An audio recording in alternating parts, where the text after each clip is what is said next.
Hi guys, welcome to my YouTube channel, and in today's video I will show you how to make your improvised rain gauge.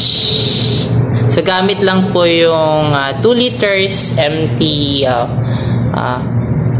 bottle, yung soft drinks, yung iniinom nating soft drinks katulad ng Coke, Royal, or tawag dito Sprite.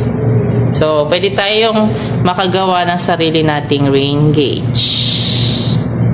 So, ano pa bang hinihintay nyo? Watch my video.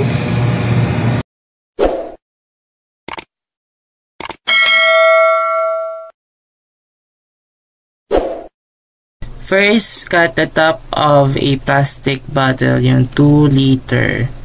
Any 2 liter bottle. So, as assistance to your parents or elders. Next, this line is going to be our zero line. Kasi nga hindi siya pantay. And lalagyan natin yan mamaya ng tubig. Yung top na yan, ikakapit natin yan mamaya. Doon, yan. Ikakapit natin yan. Isisecure natin yan gamit yung tape. Okay, so wala akong duct tape. Kung meron kayong duct tape, marker, and ruler, follow these steps.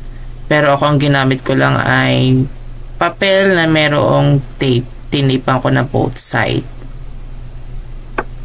So yan, nagprint ako yung size ng ruler. Tapos nilagyan ko lang ng tape both side. Para hindi siya mabasa if ever na umulan, hindi siya mababasa. So, ika-cut out lang natin yan.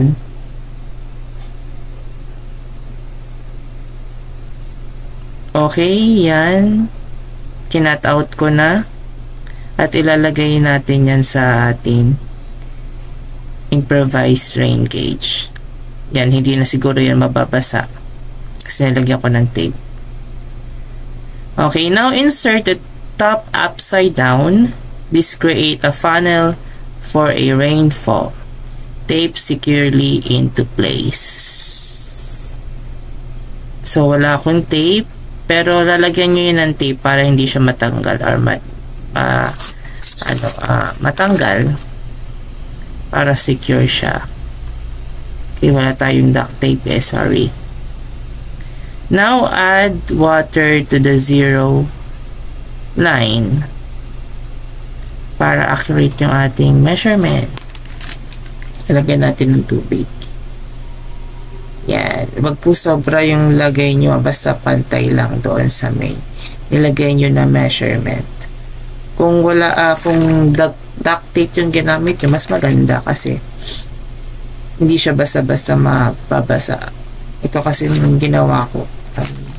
Papel lang na nilagyan namin ng tape. Kasi yun lang yung available na material na meron ako.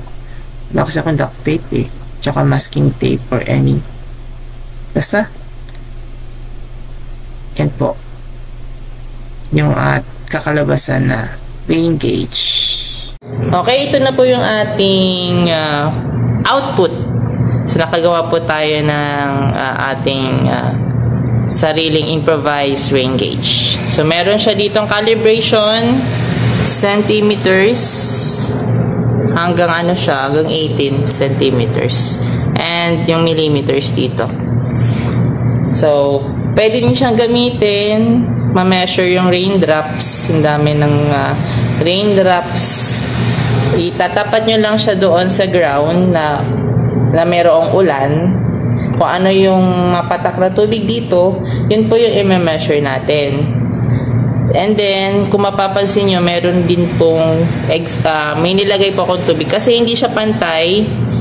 Iba yung shape dito ng Coke or ng can. Empty bottle pala, sorry.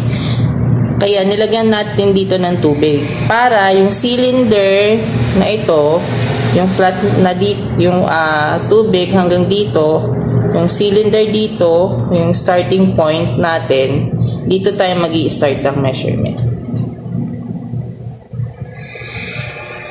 So, thank you po sa mga nanood ng aking video.